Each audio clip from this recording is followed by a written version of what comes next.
This week, Intel pushes an update to cripple overclocking, AMD might finally get its own version of hyperthreading, and Intel hosts the 10th season of Intel Extreme Masters. I'm David Wolf with TechPowerUp News. It seems AMD's always got something interesting going on every week. Liviu Volsan, an engineer over at CERN, showed off an interesting slide detailing some cool stuff involving AMD's Zen CPU architecture. The slide corroborates previous suggestions that chips could support 32 physical cores and a large boost in instructions per clock performance at a 40% increase. Also, of course, being built on a 14nm FinFET process.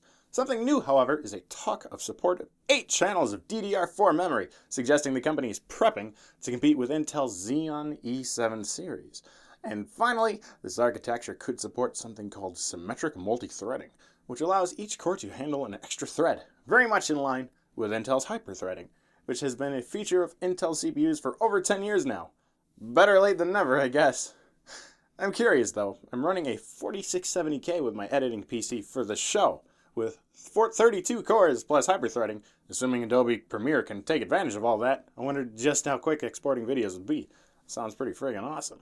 Hope you didn't get too excited about overclocking your non-case Skylake CPUs though.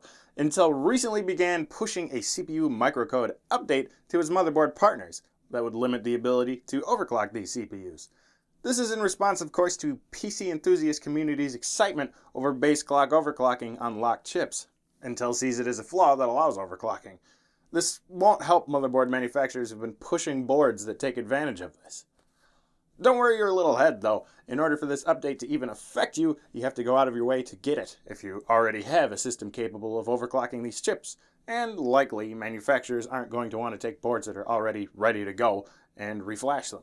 I bet compatible boards will still be floating around Newegg and the like for a while to come, so stock up now and friggin' prepare for the anti-overclocking apocalypse.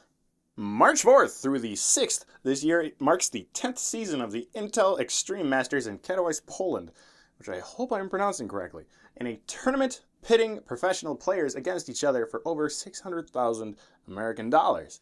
At the event, Intel has supplied 200 PCs in its 750 square meter space, 2,460 square feet for Americans like myself, for free play for attendees. The PCs are running the latest hardware available with the ability to stream, participate in tournaments, and try out the latest games.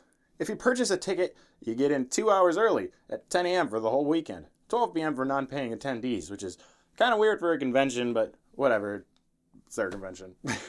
Intel's Vice President, Gregory Bryant, will also be sharing insights in the industry and discuss the future of Intel's gaming segment, with Lee Macon, in charge of developer relations at Intel, will discuss diversity in the gaming community, and on the last day, there will be a press conference.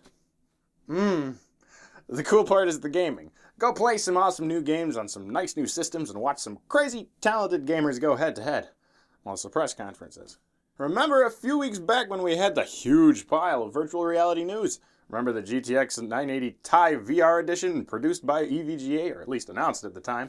Well, it's finally arrived. The card itself is mostly a regular GTX 980 Ti with 6GB of RAM, the same CUDA core count at 2816, all that jazz. The interesting bit is the HDMI port built into the card near the PCI Express power connectors, which allows you to hook up to an included 5.25 drive bay equipped with HDMI 2.0 and USB 3.0/2.0, with no need to plug in an HDMI cable in the back, but let's face it, you probably will, because you'll want a monitor, since browsing Reddit and TechPowerUp for 8 hours a day might get a little nauseating in 3D. That's all the news I have for this week, but there's more every week, so stick around. Also, make sure to check out our website and you'll find lots of great articles on stuff I talked about today and other stuff, like AOC unveils the Q2963PQ ultra-wide monitor, Acer unveils the Predator Z35 curved ultra-wide display, Rise of the Tomb Raider to get DirectX 12 eye candy soon, and more.